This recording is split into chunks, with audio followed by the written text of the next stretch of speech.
जय भीम नमोबुद्धाय मित्रांनो. भारत ही ती भूमी आहे ज्यांनी पुऱ्या जगाला युद्ध नाही तर बुद्ध दिलेला आहे. भगवान गौतम बुद्धांचा जन्म 2500 वर्ष अगोदर भारत भूमीमध्ये झाला. पण आज आपण बघतो काय तर भारतामध्येच भगवान गौतम बुद्धांच्या विहारावर कशा पद्धतीने अतिक्रमण होत आहे आणि ते तोडले जात आहे. सध्या हा व्हिडिओ सोशल मीडियावर इतका मोठ्या प्रमाणात व्हायरल होत आहे की तुम्ही बघू शकता.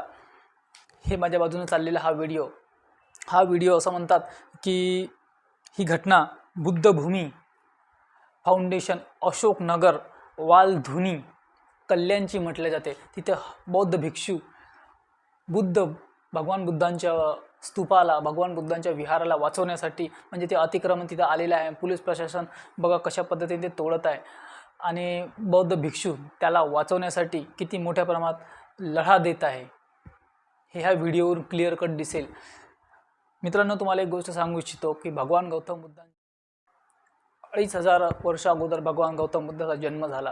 त्यानंतर सम्राट अशोकाने 84,000 बौद्ध स्तूप हे पुऱ्या भारतामध्ये बनवले. मात्र कालांतराने बौद्ध भिक्षूंची कत्तली झाल्या.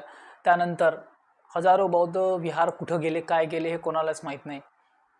आज ही घटना बघून आपल्या मनात प्रश्न निर्माण झाला असेल की ज्या भगवान गौतम बुद्धाने विश्वाला शांती करुणेचा मैत्रीचा संदेश दिला, आज त्याच भगवान गौतम बुद्धांच्या विहारावर कशा पद्धतीने अतिक्रमण होत आहे, विहार तोडलं जात आहे. विहार हे शांती आणि करुणेचे आहे, तिथे मुलांना मार्गदर्शन होतात.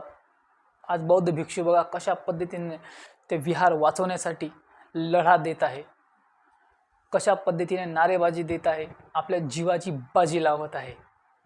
अरे आपण काय करतो.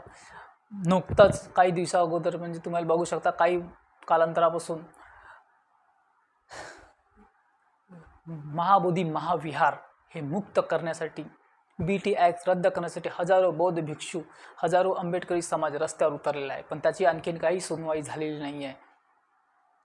आता तर 2-3 दिवसा अगोदरची एक गोष्ट आहे की काँग्रेसच्या काही नेत्यांनी एक पोस्टर व्हायरल केल्या दीक्षाभूमीचे, ज्याच्यावर भगवा ध्वज आणि बाबासाहेबांचा उलटा हात दाखवण्यात आलेला आहे.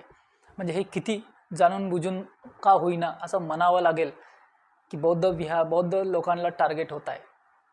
ह्या घटनेची आपण पूर्णतः निंदा करतो, पूर्णतः निषेध होत आहे. बौद्ध विहार वाचले पाहिजे, बौद्धांचे स्थळ बौद्धांच्या हातात द्यायला हवे. हा व्हिडिओ सध्या सोशल मीडियावर इतक्या प्रचंड प्रमाणात व्हायरल होत आहे की मी किंवा माझं चॅनल याची पुष्टी करणार नाही. पण तुम्हाला हा व्हिडिओ बघायचा असेल तर तुम्ही सोशल मीडियावर जाऊन बघू शकता. तर मित्रांनो, ह्या व्हिडिओला तुम्ही काय म्हणता हे खाली आम्हाला कमेंट्स बॉक्समध्ये नक्की सांगा. आणि माझ्या चॅनलला होईल तेवढ्या जास्तीत जास्त प्रमाणात सबस्क्राईब करायला तुम्ही विसरू नका. जय भीम नमो बुद्धाय.